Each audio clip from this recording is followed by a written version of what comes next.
Welcome to Sky Story. Saksikan cerita penuh misteri dan keajaiban yang penuh inspirasi dan pastinya. Jangan lupa like, komen, dan subscribe.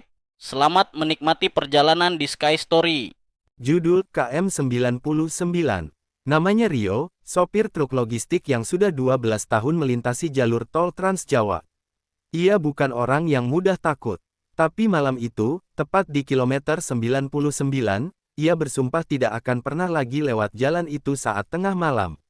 Pukul 1.17 dini hari, Rio sedang mengantar muatan dari Jakarta ke Surabaya. Tol sepi, hanya ada angin malam dan suara deru mesin. Saat melewati KM 99, hujan tiba-tiba turun deras.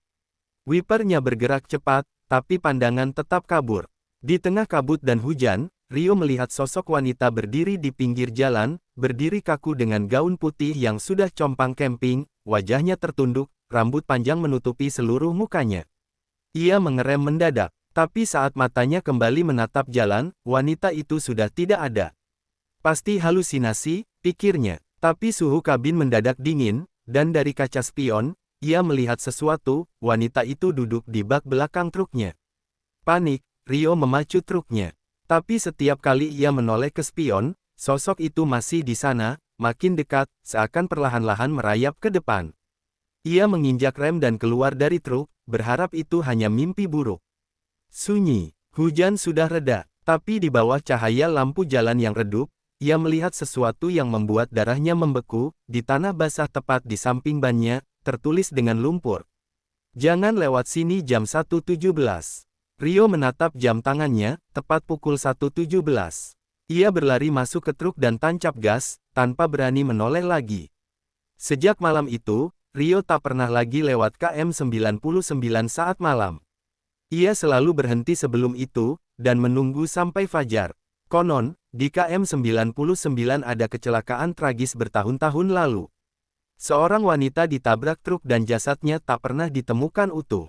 Orang bilang, ia masih menunggu, di jam yang sama, di tempat yang sama. 2 minggu setelah kejadian itu, Rio masih belum bisa tidur nyenyak.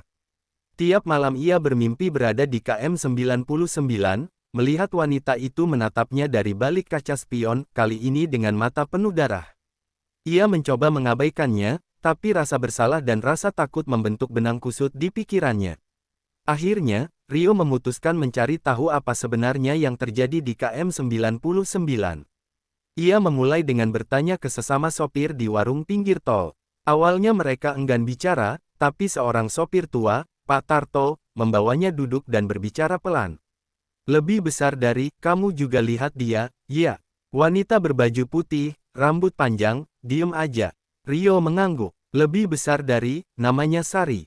Dulu dia ditabrak truk waktu nunggu jemputan di KM 99. Nggak ada yang mau ngaku. Jasadnya kebagi 2, kepala dan badan ditemukan di 2 tempat berbeda. Lebih besar dari, yang aneh, lanjut Pak Tarto, jam 1.17 selalu jadi waktu kejadian. Sama semua sopir yang ngelihat. Seolah, waktu itu berhenti. Tak puas, Rio pergi ke kantor polisi setempat. Petugas tua di sana menunjukkan laporan kecelakaan tahun 2009. Korban, Sari Wulandari, 27 tahun. Lokasi, KM 99. Waktu, pukul 1.17 dini hari. Kasus ditutup karena tak cukup bukti, dan CCTV di tol hilang rekamannya. Yang membuat bulu kuduk Rio merinding, foto korban memperlihatkan seorang wanita dengan gaun putih, senyum lebar, dan rambut panjang yang sama seperti yang ia lihat malam itu. Rio merasa harus menebus sesuatu. Ia kembali ke KM 99, malam hari, membawa bunga dan menaruhnya di pinggir jalan. Tapi tepat pukul 1.17, udara berubah. Kabut turun, dan suara pelan terdengar di telinganya, seolah berbisik dari balik kabin. Bukan kamu, tapi kamu lihat. Tiba-tiba, Rio merasa melihat kilasan peristiwa, truk dengan plat nomor yang dikenalnya. Truk itu bukan miliknya, tapi milik atasannya dulu, yang kini sudah pensiun. Sosok di balik kemudi saat kejadian, adalah Rio sendiri, saat masih jadi sopir magang. Ia menabrak seseorang, tapi malam itu ia terlalu panik dan atasannya menyuruhnya diam. Semua ditutupi. Rio tak pernah tahu siapa yang ia tabrak. Sampai sekarang, Sari kembali menuntut keadilan. Rio terdiam di balik kemudi. Napasnya memburu, keringat dingin mengucur meski malam begitu dingin. Ingatannya yang terkubur selama bertahun-tahun kini menggali sendiri jalan keluar. Ia memang tidak pernah melihat wajah korban malam itu. Hanya dentuman, teriakan, dan darah di kaca depan. Atasannya, Pak Surya, langsung mengambil alih. Diam, ini bukan urusanmu. Kita bersihkan semuanya. Jangan bilang siapa-siapa. Dan Rio, yang saat itu masih baru, menurut saja. Tapi sekarang, dia tahu. Dan Sari tahu bahwa dia tahu. Malam berikutnya, Rio kembali ke KM 99. Kali ini bukan untuk lari, tapi untuk menghadapi apapun yang harus dia hadapi. Ia membawa dupa, bunga melati, dan foto lama Sari yang ia dapat dari arsip kantor polisi.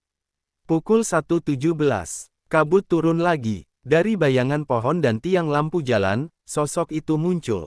Gaun putihnya beterbangan tanpa angin. Rambutnya berayun pelan, dan wajahnya kini tampak jelas. Luka di dahi, mata penuh air, tapi bukan dendam. Ada luka yang dalam, kesepian yang tak pernah selesai.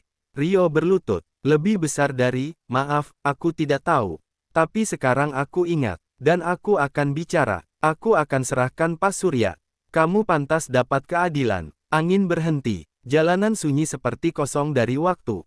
Sosok Sari melayang perlahan mendekat. Ia berhenti tepat di depan Rio. Lebih besar dari, akhirnya, ada yang bicara. Suaranya pelan, lepaskan aku. Dan dengan satu hembusan, sosok itu menghilang. Bunga di tangan Rio layu, tapi bau melati makin kuat menusuk hidung. Pagi harinya, Rio pergi ke kantor polisi dan membuat laporan resmi. Ia menyebut nama Pak Surya, membawa bukti, termasuk catatan log kendaraan dan GPS lama dari perusahaan. Kasus dibuka kembali. Seminggu kemudian, berita lokal menulis. Pembunuh Sari Wulandari terungkap setelah 16 tahun, saksi kunci muncul dari masa lalu. Dan sejak malam itu, KM 99 menjadi lebih sepi. Tapi para sopir bilang, bau melati kadang masih tercium, seolah ada yang lewat dan akhirnya bisa pergi. Beberapa bulan telah berlalu sejak Rio membongkar kasus lama yang menghantui dirinya dan seluruh jalur KM 99. Pak Surya kini di penjara, dan nama Sari Wulandari akhirnya mendapat keadilan. Banyak yang mengira kutukan di KM 99 telah berakhir. Namun malam itu, sopir muda bernama Andi, baru pertama kali mengangkut logistik malam. Ia belum tahu kisah KM 99, dan manajernya tak pernah memberi peringatan. Jam menunjukkan pukul 1.16 ketika ia melintasi KM 99.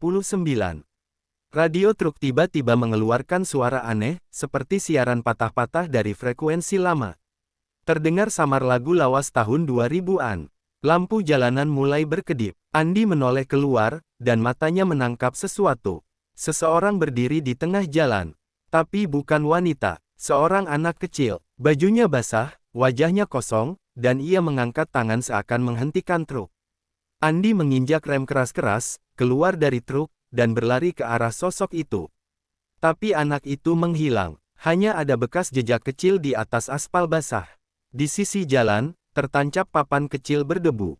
Kecelakaan bus sekolah 2012. 12 anak tewas. Tak pernah ditemukan semua jasadnya. Tiba-tiba, suara anak-anak terdengar dari dalam kabin truknya. Tertawa, berbisik, menyanyi lagu sekolah. Andi menoleh. Di kaca belakang kabin, terpantul banyak tangan kecil menempel dari dalam. Tanda hubung, tanda hubung, tanda hubung. Catatan penutup. Mereka bilang Sari sudah tenang. Tapi KM 99 menyimpan lebih dari satu cerita. Mungkin, jalan itu menyerap semua nyawa yang pernah terabaikan. Dan setiap jam 1.17, mereka menampakkan diri. Satu demi satu. Setelah kejadian Andi, berita soal KM 99 kembali merebak di kalangan sopir dan netizen. Tapi kisah-kisah yang muncul bukan hanya dari mereka yang lewat tengah malam. Ada juga cerita dari pengemudi travel malam, seperti Pak Darman, sopir senior rute Jakarta-Solo. Pada malam yang dingin dan sunyi, Pak Darman mengemudikan travel berpenumpang 7 orang. Semua tertidur, tapi saat melintas di KM 99, tepat pukul 1.17, ia melihat seorang wanita melambai di pinggir jalan, mengenakan baju batik dan membawa tas kecil. Mobilnya melambat sendiri. Anehnya, wanita itu tidak naik dari luar.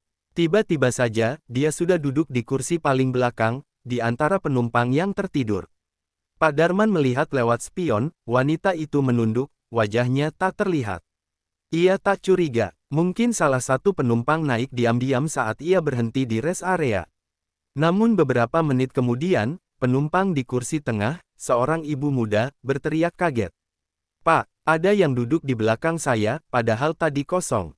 Pak Darman menghentikan mobil. Saat ia menoleh ke bangku belakang, wanita itu masih ada.